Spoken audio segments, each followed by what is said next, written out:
Why is shareholder dilution a concern during an IPO?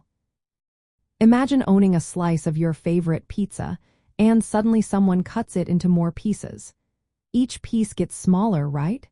That's what happens to shareholders during an initial public offering. When a company goes public, it issues new shares to the public, increasing the total number of shares outstanding. This means each existing shareholder owns a smaller percentage of the company than before.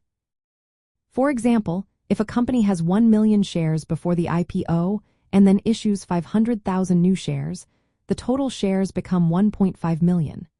The original shareholders now own a smaller part of the company because their ownership is spread across more shares.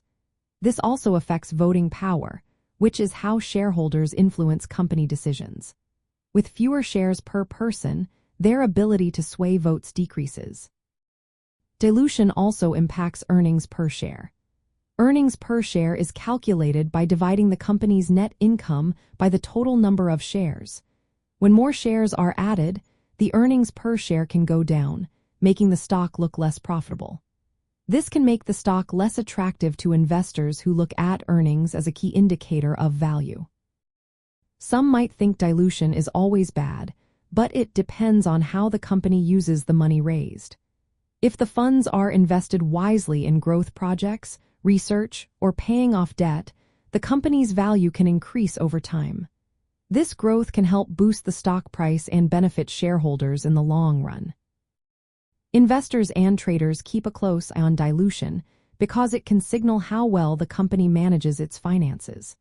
Large or frequent dilutions without clear benefits can suggest management issues or financial trouble.